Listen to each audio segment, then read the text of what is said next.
Giraldo, director de H50. ¿Cómo estás, Serafín? Un placer. Hola, muy buenas.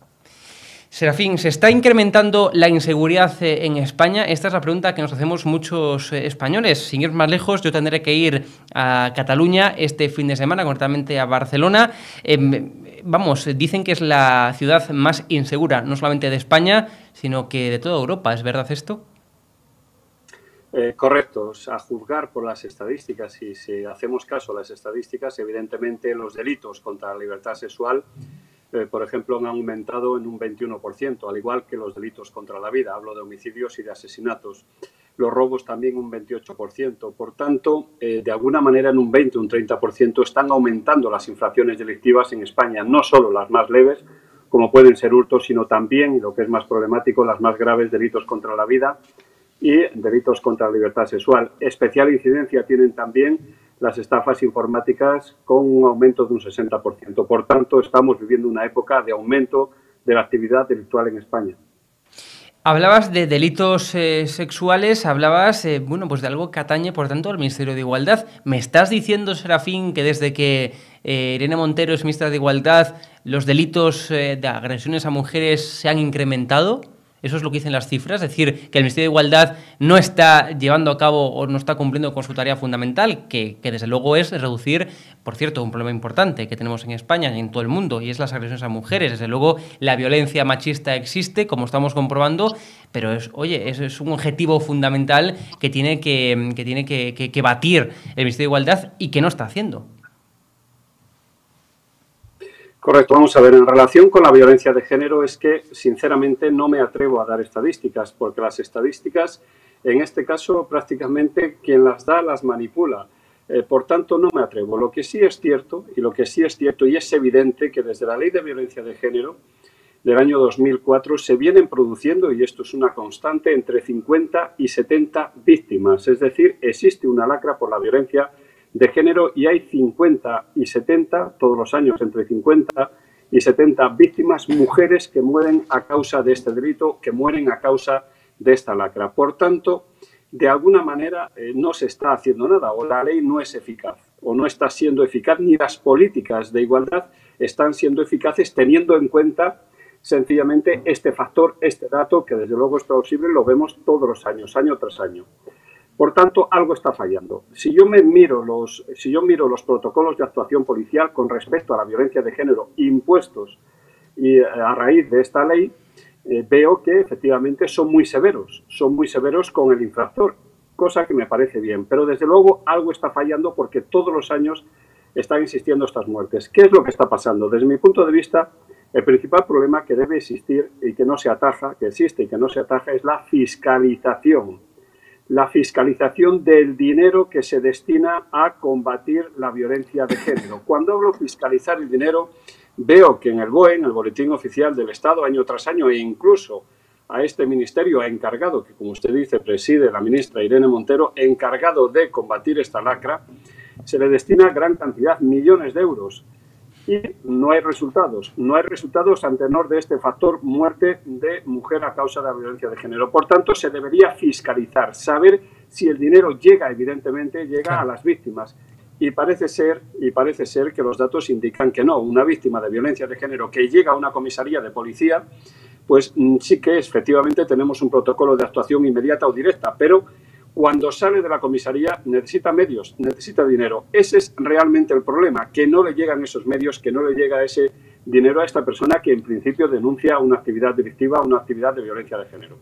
Lo que también entiendo que hará falta son efectivos, son más policías, pero no solamente para cubrir los casos de violencia de género, sino que para cubrir todo el crimen que se está incrementando, también como lleváis en portada, ¿no? en H50. Es decir, hace falta efectivos. Grande Marlaska, el ministro de Interior, pues aboga por reforzar la cooperación policial para luchar con más eficacia contra el crimen organizado.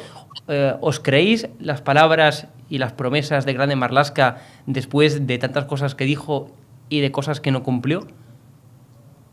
La policía ahora mismo tiene un grave problema, efectivamente, un grave problema de medios. Por ejemplo, se lleva muchísimo tiempo pidiendo las Taser, las conocidas pistolas eléctricas.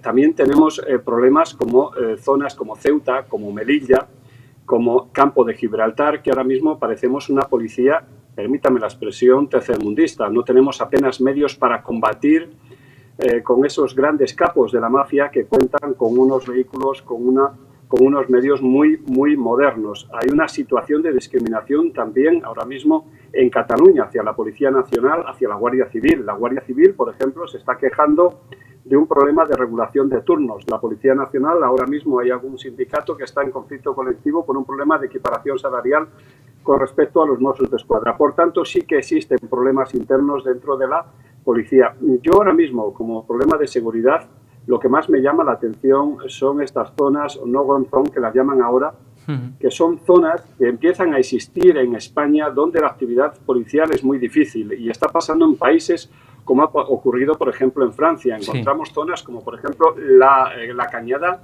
Idún en Melilla, el Príncipe, barrio de Príncipe en Ceuta, la Cañada Real Galiana en Madrid, la Mina en Barcelona. Este es el principal problema de seguridad que veo. Por tanto, resumo, por un lado se necesitan medios, se necesitan más dotaciones, se necesitan más personal en las fuerzas y cuerpos de seguridad y por otro, estamos corriendo el grave peligro de determinadas zonas que a similitud de lo que está ocurriendo en países europeos, pues no existe actividad o presencia policial en ellas. También me gustaría hablar de la problemática que tienen los vigilantes de seguridad. Lleváis en portada que parece que en el borrador nuevo del Reglamento de Seguridad Privada pues se les va a conceder pues el carácter de agentes de la autoridad.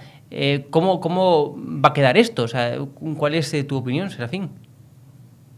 Bueno, todo es muy bonito. Es muy bonito decir que el nuevo borrador serán agentes de autoridad, los vigilantes de seguridad. Hay que tener en cuenta que los vigilantes de seguridad ahora mismo posiblemente son la actividad o desarrollan la actividad policial más numerosa, son los más numerosos en el desarrollo de la seguridad, en el desarrollando o combatiendo la seguridad. Me parece que son más de 200.000 frente a los 60.000 policías o a los 80.000 guardias civiles que existen ahora mismo. Y desde luego tienen muchas carencias. Si las fuerzas y cuerpos de seguridad del Estado tienen carencias, los vigilantes de seguridad desde luego que tienen muchísimas carencias de medios y muchísimas carencias de personal, muchísimas carencias de infraestructuras, muchísimas carencias legales. Pues esto viene a taponar un poco, decir que son agentes de la autoridad, pero desde luego que no les soluciona nada los graves problemas que tienen. No hay semana que no conozcamos un vigilante de seguridad agredido. Por tanto, sí, viene bien que se declaren agentes de autoridad, pero desde luego esto solo parchea su grave situación. Serafín, y ya para concluir, ¿tienes algún tipo de información adicional, más allá de la que conocemos de los medios de comunicación, de esa búsqueda, ¿no?, de la mujer desaparecida tras caer de un crucero a 75 millas de Mallorca, que es, digamos, un caso verdaderamente brutal, Poco puedo aportar, más de lo que ya han dicho los medios, sencillamente que la búsqueda en alta mar es tremendamente difícil y eso tenemos que hacernos o tenemos que darnos cuenta todos. Supongo que todos los medios, sobre todo la Guardia Civil, el Salvamento Marítimo, estarán trabajando en ello, pero realmente es muy difícil en alta mar y en la zona en la que ha pasado este suceso encontrar a esta persona. Serafín, un placer tenerte aquí con nosotros. Recomendamos a nuestra audiencia que vaya a tu digital H50 para mantenerse informado de todas las noticias sobre el mundo de la policía, Guardia Civil y, por supuesto, de los sucesos que ocurren aquí en España. Muchas gracias. Es un placer.